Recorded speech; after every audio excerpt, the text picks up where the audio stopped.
Goal വിരുന്നൊരുക്കി Manchester United. Old ട്രാഫോർഡിൽ തങ്ങളുടെ ആരാധകർക്ക് മുമ്പിൽ ഗോൾ മഴ പെയ്യിച്ച മാഞ്ചസ്റ്റർ യുണൈറ്റഡ് ടെൻഹാഗിന് കീഴിലെ തങ്ങളുടെ ഏറ്റവും വലിയ വിജയം കരസ്ഥമാക്കുകയും ചെയ്തു. ലീഗ് കപ്പിൽ ബാൺസ്ലിയെ നേരിട്ട മാഞ്ചസ്റ്റർ യുണൈറ്റഡ് ആണ് 7 ഗോളിന്റെ ആധികാരിക വിജയം കരസ്ഥമാക്കിയത്. കളിക്കളത്തിൽ പൂർണ്ണ ആധിപത്യം പുലർത്തിയ മാഞ്ചസ്റ്റർ യുണൈറ്റഡ് കളിയുടെ 16ാമത്തെ മിനിറ്റ് മുതൽ തന്നെ എതിരാളിയുടെ വലയിലേക്ക് നിറയൊഴിച്ചു തുടങ്ങി. മാർക്കസ് റാഷ്ഫോർഡിലൂടെയായിരുന്നു യുണൈറ്റഡിന്റെ ഗോൾ തുടക്കം. ഗർണച്ചോയുടെ ഒരു ക്രോസ് ഫീൽഡ് പാസ് സ്വീകരിച്ച് പെനാൽറ്റി ബോക്സിലേക്ക് കുതിച്ച റാഷ്ഫോർഡ് അനായാസം പന്ത് ബാഴ്സയുടെ വലയിലെത്തിച്ചു.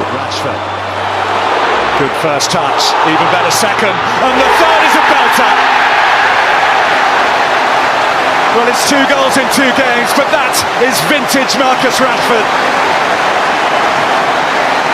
A goal that oozed quality.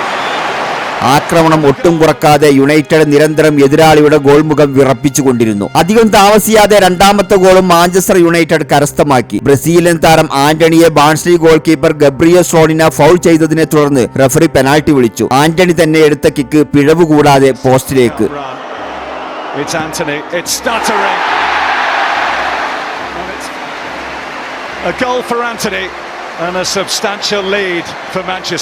അധികം വൈകാതെ ഗർണച്ചോയിലൂടെ യുണൈറ്റഡിന്റെ 3ാമത്തെ ഗോളും പിറന്നു.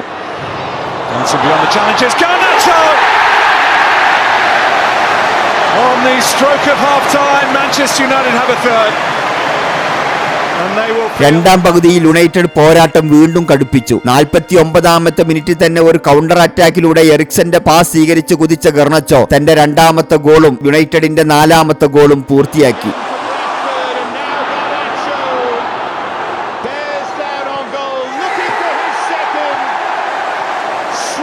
തുടരെയുള്ള യുണൈറ്റഡിന്റെ ആക്രമണങ്ങൾക്കൊടുവിൽ 59ാമത്തെ മിനിറ്റിൽ ഗർണച്ചോയുടെ പാസിൽ നിന്നും മാർക്കസ് റാഷ്ഫോർഡിലൂടെ മറ്റൊരു ഗോൾ. സ്കോർ 5-0.